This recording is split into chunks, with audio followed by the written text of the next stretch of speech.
Hi there. So I was out at a gentleman's house this morning, and he happened to have a reed tree, and he was kind enough to let me take some branches.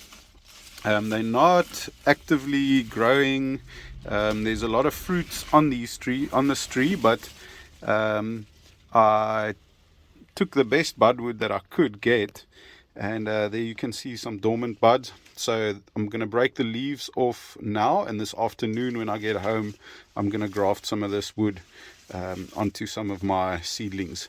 So there I've got some nice reed scions. So today I'm going to graft a couple of these seedlings that I've grown from seed. They are all one year old seedlings.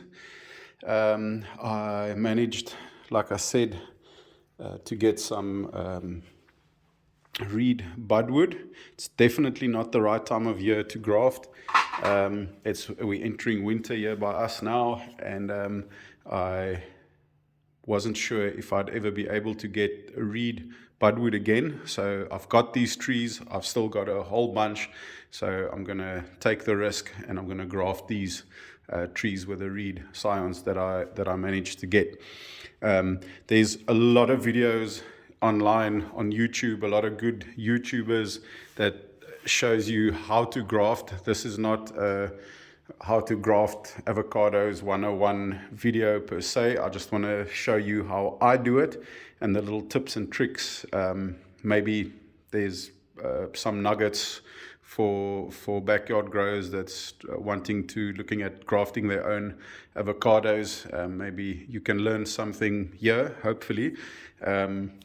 So I've just got these couple of scions. I'm not necessarily going to graft all these seedlings that I've got here, but certainly want to consider them all when I touch my budwood.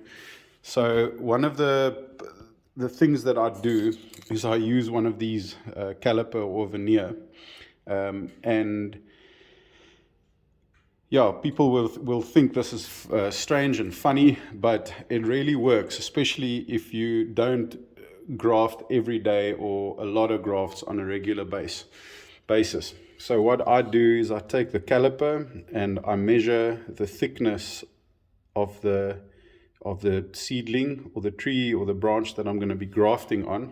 I get my measurement, and then according to that, I run through my scions that I've got, and I select something with the same diameter. Now, there's a lot of people doing grafting, and they just clip it off, and they slice it in the middle, and they do their V-graft, and then they don't get both sides matched up on the cambium layer. And that's true. As long as you only have one side lining up, then it can heal there, form callus tissue, and you can have a successful graft. But why not try and match up both if it's possible? And that's where this guy, apologies for the finger, but this is where this guy comes in really handy. I've done grafts. I'll show you some of them outside that I've done on the trees there, that I have all four sides that touch, that I managed to graft successfully that way with the help of this caliper. So I'll show you how I do that. And so the first thing I did when I selected these couple of seedlings out of the trees that I've got growing outside in the pots is the roots. So the roots and the growth. So I look in the top of these trees, and because it's winter, entering winter time, I'm looking for something that's still slowly but surely actively growing. This is one of them. You can see there's that red orangey transparent growth with some more leaves pushing in the middle. That's one. There's another one with new growth pushing in the middle.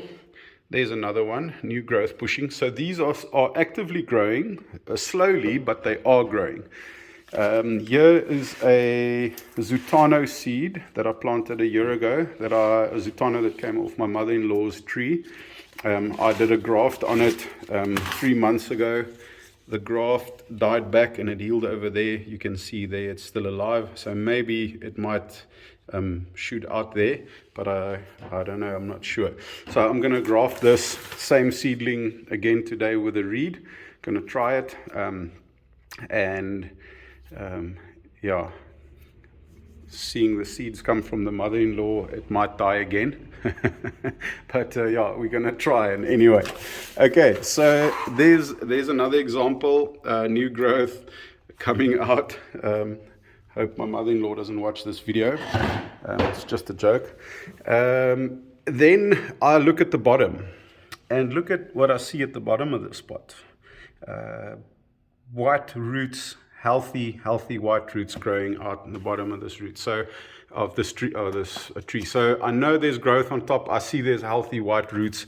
There's roots sticking out the bottom. Now, some of the trees have got black roots at the bottom. Those I don't do. So just little tips, little things I can look at to decide. I've got limited budwood. I want to do everything in my power to try and make a success out of this reed budwood. I've been trying to get hold of reed budwood for 5 years. I managed to land some now. Unfortunately, it's in winter time, so I'll keep these grafts indoor, keep it humid, and allow some semi-shade or light to come in. And so yeah, I'll get to the grafting now. But before I get to the grafting, there's just one or two things that I'd like to say.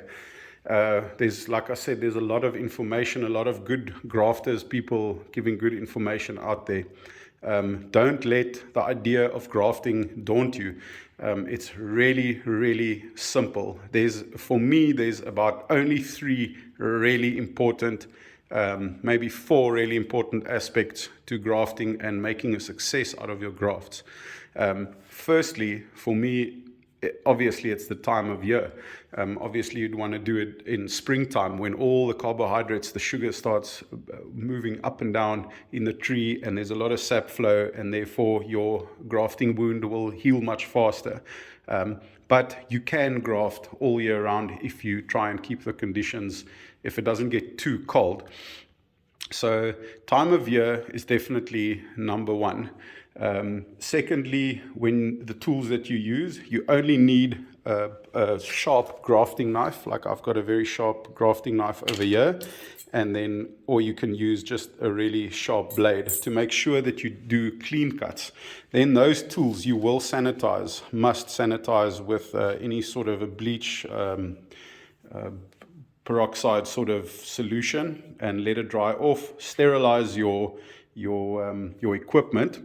Then important thing, something that I've learned out of my mistakes, where a lot of people has said that when you do grafts you need to use this, which is a nursery tape. It's a very strong, stretchy nursery tape, and I used to use that over my parafilm, which is the paraffin wax tape, grafting tape. Some guys call it buddy tape, but it's just parafilm is the brand name. It's a paraffin wax tape which the tree can breathe out of. It's stretchy, so make sure you get a nice cut on your scion, and then just use the parafilm wax tape, because what I found with this is this goes on too tight. You want a nice tight,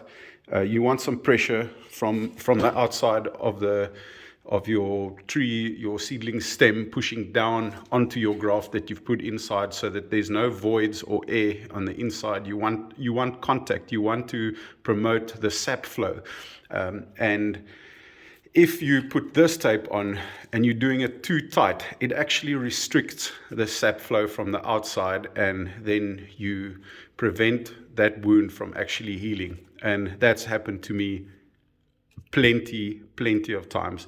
If you are going to use this, put it on over your parafilm, and then take it off after 5, 6, 7 days, also depending on what time of year you do it. If there's a lot of sap flow, take it off after 7 days. So just to make sure that you had that original contact, and then when you take it off, you don't restrict the sap flow. The sap can freely flow up and down into the wound and into your graft. And then a last thing that I need to take in consideration, taking the chance to graft now in the beginning of winter time. Usually I would take a seedling like this and I would decapitate it over there. I'd make my slit, and I'd put my scion in. In this case, what I've had a lot of success with in the past is not this particular one, but this type of graft. It's a side graft. So I leave the foliage, I leave leaves, I take the top off, so I break the apical dominance. So you see all of a sudden there's new branches trying to fend for apical dominance there. So I make a slit on the side of the tree, and I make a scion that I then insert on the side, and I put parafilm. I've just taken this parafilm off to see what actually happened here. You can see there's some remnants of the parafilm on the graft, and that allows photosynthesis to still proceed, to still carry on. There's leaves, it's bringing all the energy down into the roots, and it's sending sugars back up, and that allows this thing to heal over here. Everything's going a bit dormant now in winter time, so everything slows down like all other plants. So with that said, I'm just gonna start getting my things ready to do a couple of grafts. Okay, so the first step I take is I take my grafting knife and I just sharpen it a little bit, just to make sure that I'm maintaining a really sharp edge, that I can be sure that I do clean cuts. Your knife should at least be able to just cut through a piece of paper. This one's still a little bit blunt, but you need to be able to cut paper more or less like that to make sure that you're going to get a clean cut on your wood. Alright, so while the batteries were charging, I just did 3 quick grafts here. I did 2 of these side approach grafts, leaving the foliage on the top. There's 1 and there's 2, and then the third one I did a V-graft where I decapitated the whole tree. I'll just show you how I do that. This method. So basically I'm just using 2 methods. Like I said, this is not the ideal method for the time of year. This is probably the better one because there's still sap flow going up and down, giving the wound chance, the graft union chance to heal. So I've got these 2 approach grafts on the side, and then the 1 V-graft. So I'm going to just quickly take you through how I do my V-graft, and maybe even if there's time, a one on the side graft, which this has been proven to be the most successful way for me. This in summer maybe when there's a lot of movement, but I've just tried this in any way because it was not a great piece of wood.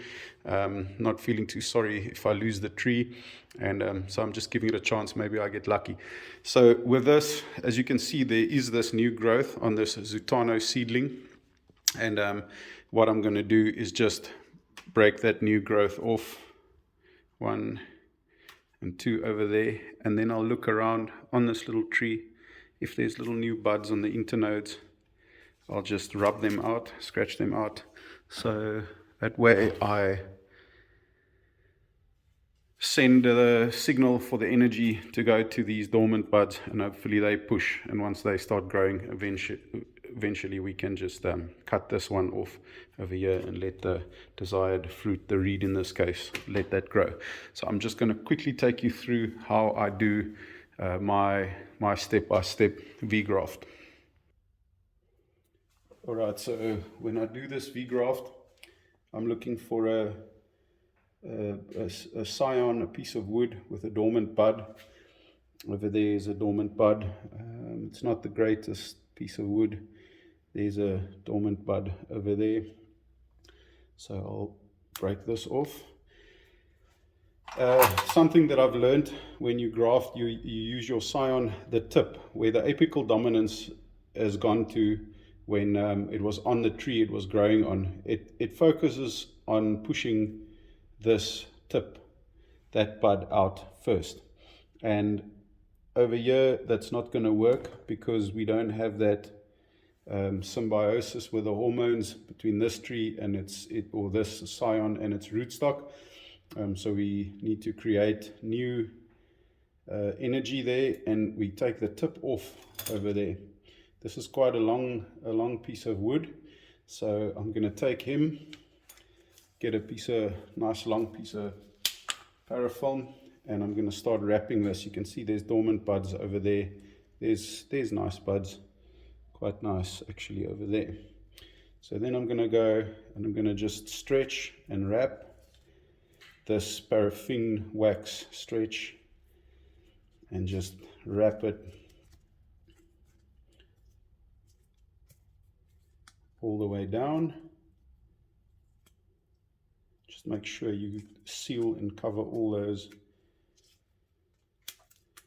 buds over there. So there's my scion.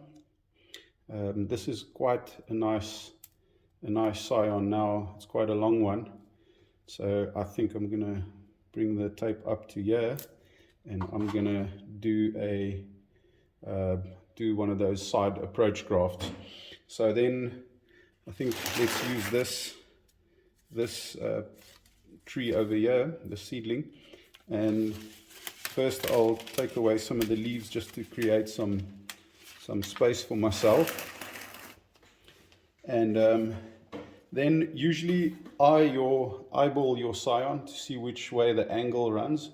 You can see there's a bow in it bowing over that way, so we'll put that towards the outside. So from the side it will look like that, it will stick that way. If I had to turn it around, I'd really battle to line it up at the bottom, because you see it'll touch on the bottom and the top. So then what I do the same story, same thing over here. I've now established my angle. I'm going to go like that. So I'll be making a slice on the back side of it over here. And I'll just go nice 1, 2, a nice clean slice off the back, and just give it a little bit of a clean in the back there. And then what I want to do is just then take my caliper, quite random, but I know, but I then measure it, look at the thickness over there, find sort of the same thickness on this tree there, it hooks on, it's round about there. Then I'll go and I make that. You don't have to do that step. It might just help you to actually line up both sides of the cambium, the left and the right. If it doesn't line up left and right, don't worry about it. Just then really focus on one side lining up. So then I'm just going to stick it in like that, and measure the cut that I need to make, and it's about there. And then all I do is just 1/3 in. I just slice down into that cut that I've made, and you can see got a little slit exposing the cambium layer. Then I go in and I stick my stick in. I stick my scion in. Now I've got some problems here. I didn't make such a clean cut, so there's quite a gap in the middle over there. So I'm gonna just reassess, slice. You got to eyeball this. You really have to eyeball this. Sometimes you get lucky and you get everything lining up really good in the first go. Sometimes you battle, especially if it's not something you do regularly. So let me try and see if I can line this up this time around. Yes, I'm very happy with that. That's a really good lineup. So like I said, eyeball. I'm just gonna get the camera out and get you in close here. So you can see I don't have connection on both sides, so the vernier caliper step might as well have just skipped here, but there also could have been a chance that I could get lucky. So you see, if I can just get that clean seam on the budwood and on the scion and the rootstock there, if I just get that and I pull it nice and tight with parafilm, I'm 100%, almost, I'm 99% sure that I'll have a successful graft there. So I'm gonna just try and set the camera up so that you can see what I'm doing there. Right, so here's my graft. Now I just hope I'm in frame. It's not easy to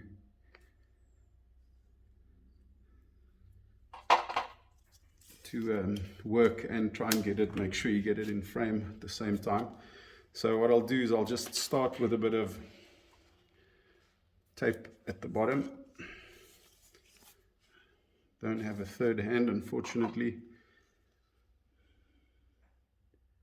So I'm sticking that guy in.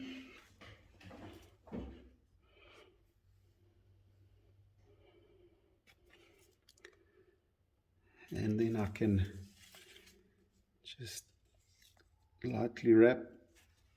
If I can just get it to stick, I can move it around. Okay, so I'll give a nice stretch on it. Okay, so there it sits. Now I can take my time and I can really align these two guys well. So I use my index finger and my thumb to push it together. With the other index finger and thumb, I'm holding this parafilm and I'm pulling on it. Pulling to the right, stretching, and then I go around. And keeping tension, I switch hands, index finger, thumb, and I just reverse the process. With this index finger and thumb, I'm going to push the scion up against the rootstock while coming around with the parafilm, keeping a tight seal there.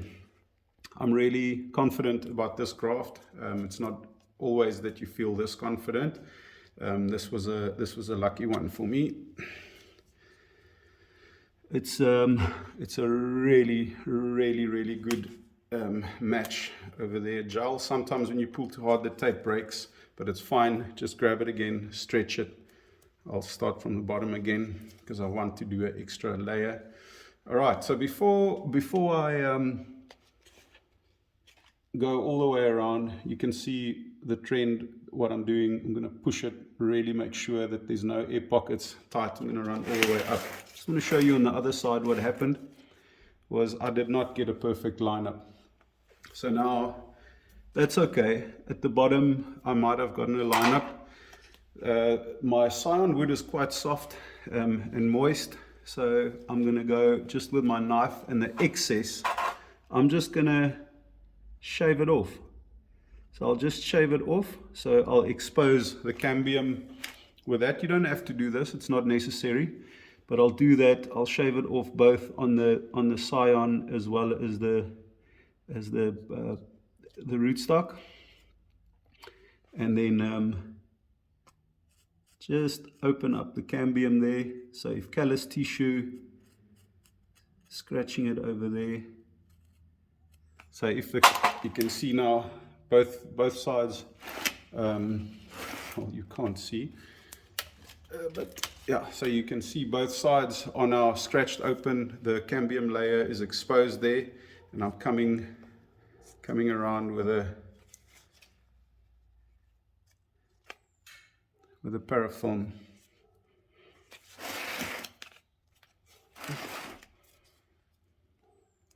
Don't be scared to work hard. Just keep everything lined up, keep everything tight, push it against.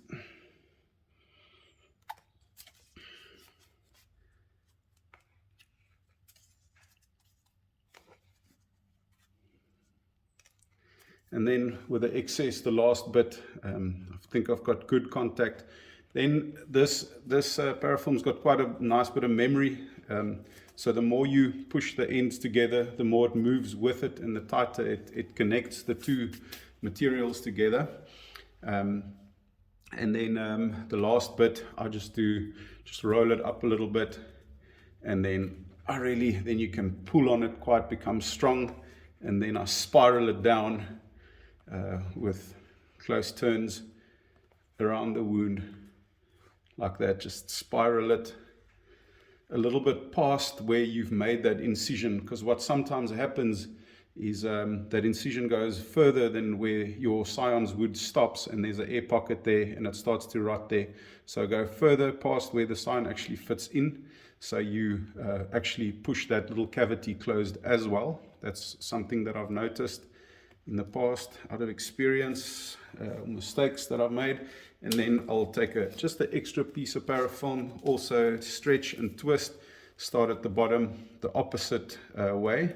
And like I said before, don't go too tight, because you also don't want to restrict airflow, sap flow. Airflow is something that you do get. There's actual airflow through this. The tree can breathe through this parafilm. It's quite magical stuff. Absolutely love it. And then I'll pull it off. So there you can see I've made my graft, and now what I will do is the same as with the other ones. I'll go in the top of this tree and I will just go and snip that off. I'll snip this leaf off that's over the graft, so that light can actually come in through this. And there's my first side graft, side approach graft, and I will label this reed so that I don't forget what I put on it. And let's hope for the best.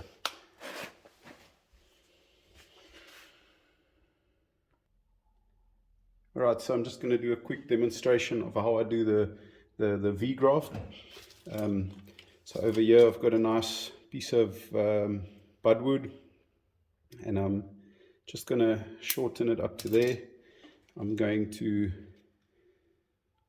break it off there, so I'm just going to go about the length, a little bit longer than the index finger. And again, there's nice dormant buds on it. It's a good piece of budwood. I'm going to go for the V-graft approach over here. So again, I'll just grab a piece of parafilm. I'll start either at the top or the bottom. Start at the bottom. Just get a bit of seal for water that runs off of the scion actually. So, but whatever's easy for you, doesn't really matter. So again, I'll just seal all these dormant buds off, and there I have the scion. I have a nice even straight edge here at the bottom. In this time I'm going to try not the grafting knife, I'm going to try a blade I've got lying here. So it's soft wood, and I'm going to go in again for a short arrow, not a long arrow, just a short aggressive sort of arrow. I'm going to go one cut. Always try for just one cut each side, but it's not always possible. So I'm going to go with that short one over there. It's got a nice aggressive arrow, a left and a right cut.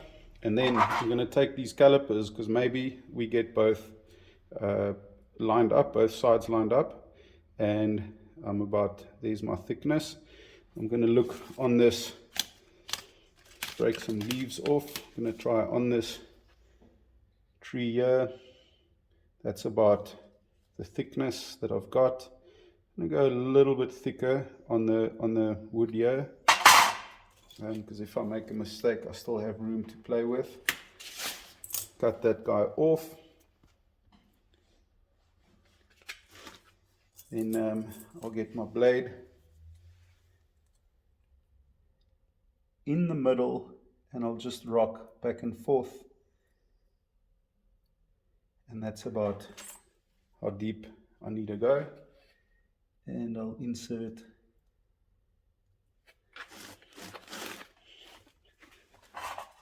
the V.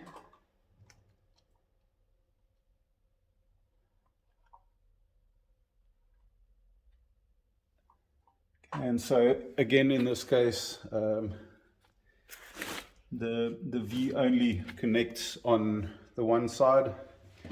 So I think it goes to show that maybe you can do it better than what I do it, but maybe it goes to show that this caliper could be a bit of an unnecessary step.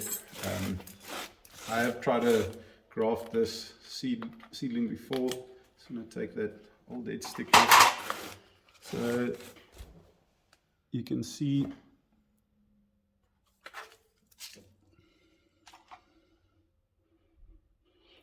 the V-graft over there, nice short V-graft. I'm just going to push it in a little deeper, and it looks like I've got good contact on both these sides. On the other side, unfortunately, I don't. You can see there's actually quite a big gap there. So what I'll do then is I'll just take my sharp blade and I'll just cut. Like I said, you don't have to do this. Just cut away and scratch the bark so that you just open up the cambium layer.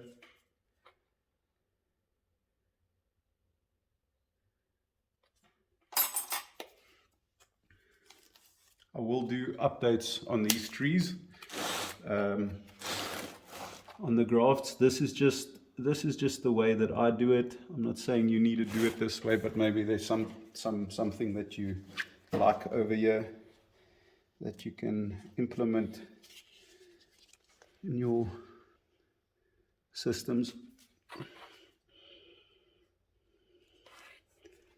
See, the moment I push hard on the seedlings outsides, push them in, push hard, get contact, get that sap flow happening between the scion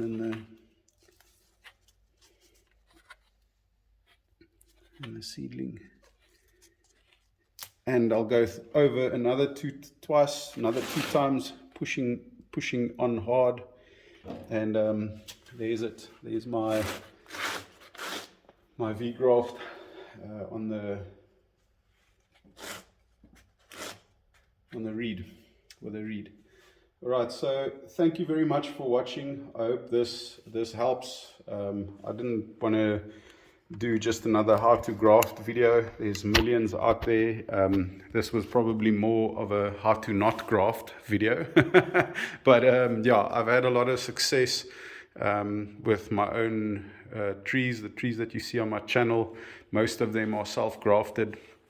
And so yeah, I really hope that this helps. And don't be scared to go in that new growth buds you see there. Take them out. This is now the priority is now to get this guy to grow. So thank you for watching. Just before I go, just showing this Pinkerton graft again. You can see there's nice callus tissue. It's fused at the bottom, it's fused at the top, and then if I go over onto the other side, you can see the light's not helping much, but we've got fused on the bottom and again fused on the top. So I've got 4 sides connected, and that's why this Pinkerton graft is doing well. And that was using the caliper method. I've also had success with it in the past, so give it a go, maybe it works. Cheers.